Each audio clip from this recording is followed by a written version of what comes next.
So this is a Parkzone Visionaire, not the night Visionaire, the current one with all the lights inside it. This is the original version.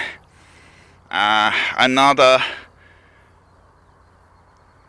swap meet acquisition from quite some time ago. The crash damage is not mine. He's got some crash damage here and there, and a dent in his tail.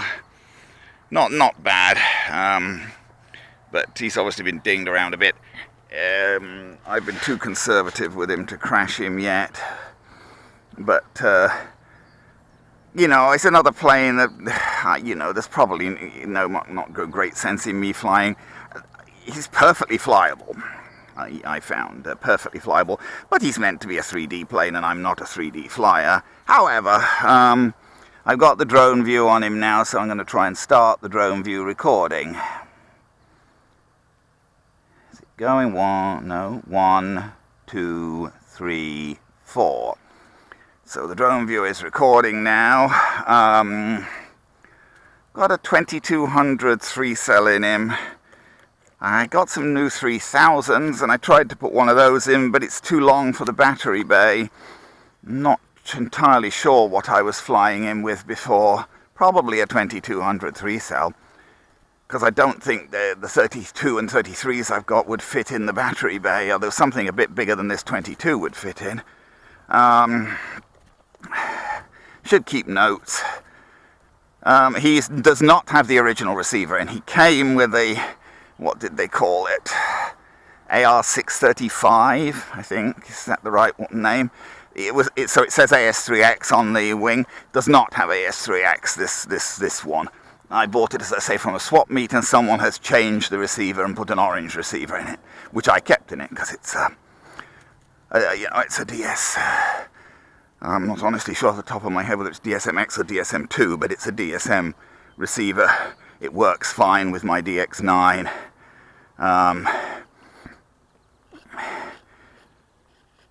He could throw a lot more than that. I don't really want him to throw any more than that.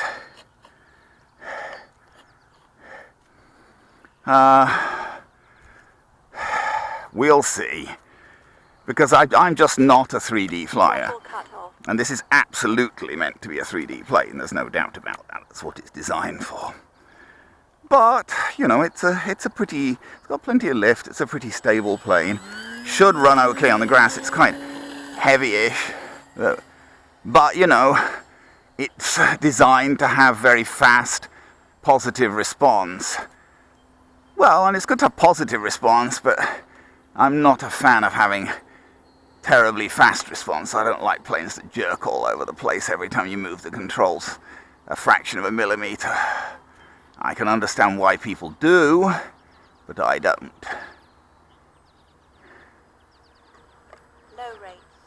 Apropos of which, I think I'm just going to put him in low rates, because even in low rates, he's pretty blithering, yes, agile. Try not to stall him, however. He's pretty agile even in low rates. Ain't low rates with this guy is plenty for me. And those are probably very low rates as well. I've probably got him down to 50% or below, I would imagine, on the rates there. Time remaining. Because he's meant to be a super aerobatic 3D plane, which is not how I roll. I can't do that. I can't do it, and I've got no great yen to get into doing it.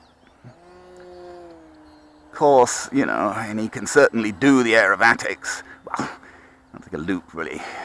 Loops probably don't count as aerobatics, but loops and rolls are about the limit of my aerobatics. I don't do a lot more.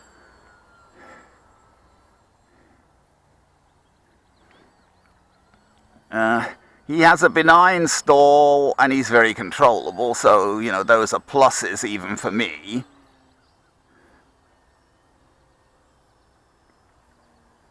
He's also fairly big, so it's usually not a massive problem seeing him.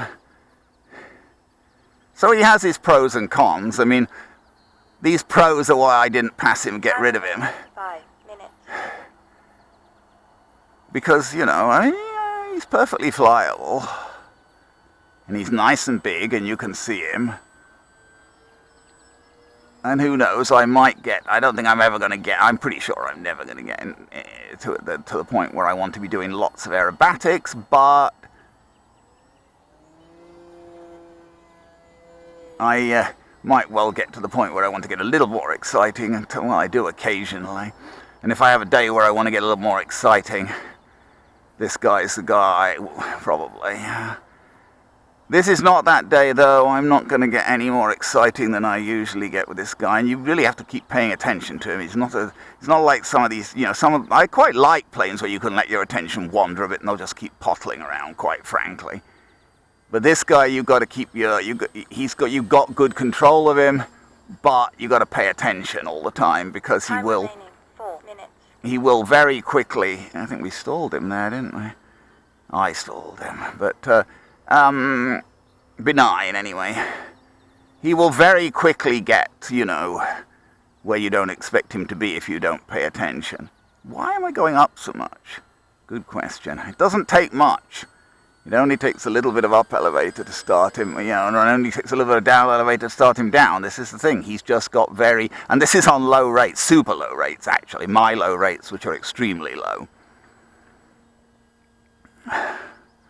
I generally aim to set planes up so I fly them most of the time on mid-rates. Most planes I fly on my mid-rates, which means I've got somewhere higher and somewhere lower to go if I want to. I want the low rates to be still good enough that I can control the plane, but they're only designed for situations where I want I want more stability and very fine response. And the high rates are, if I need to be pushing the plane around, like, when I'm taking him off in a short area or something like that.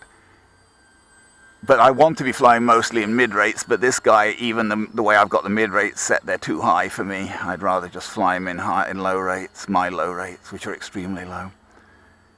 The lack of the AS3X is probably not, I don't know what the AS3X was. I believe the guy I got it from told me he took the AS3X out on purpose because he didn't like it. He found it made the plane fly in a way he didn't like. Exactly what way that he didn't like, I don't know.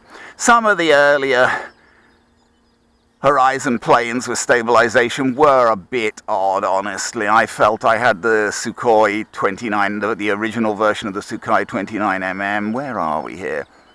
I did momentarily get confused about the orientation there, although he's a big plane. When he's edge on, it isn't always that easy to tell exact orientation.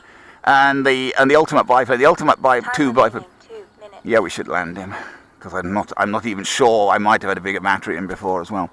The ultimate 2 biplane is a great plane aerodynamically, I think, but the programming of the receiver was a bit weird. It really, especially what they called the stabilized mode or precision mode, didn't work too well. There you go. Anyway, so I mean, my feeling about this guy is, yes, I'll keep him, because although I don't do with him what he's designed to do, throttle cut on. Still he's a very controllable plane. Oops, I don't think we should pick him up like that. He feels a bit soft under there. He has a soft underbelly. I think maybe he's had a bit of crash damage a little bit underneath there, and he's got holes in for venting as well. So that part of the belly under the front there is not very robust, so I don't think we should be taking his whole weight on that. Weight-wise, he's sort of middling.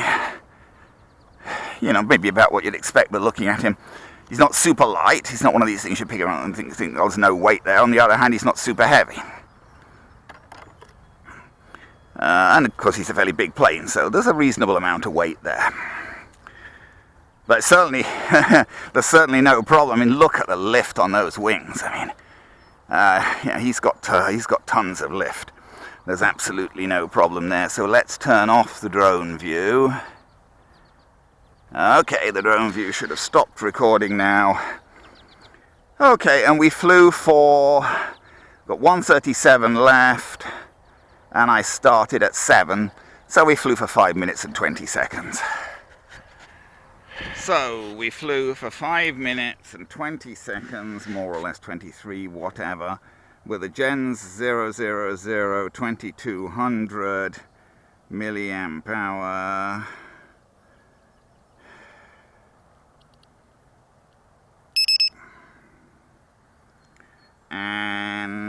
we've got 11.8 left, so we're fine. 3.8788. Yeah, we're okay, but you know, we're okay, but the 7-minute timer, if you're for a 2200, the 7-minute timer is probably about right. And as I say, the 3000 just wouldn't go in the battery bay. It's not quite. It's a fair-sized battery bay, but the 3000's a bit long. It's slightly longer than that, so it just wouldn't quite go in. But you could probably get something bigger that would go in anyway. Well, 7 minutes isn't too bad anyway. So there you are, the original Parkzone Visionaire. I think the one they sell, the Night Visionaire, is basically pretty much the same, except it has all sorts of LEDs inside, so it can light up in the dark when they're less stroppy. There you go, the Parkzone Visionaire.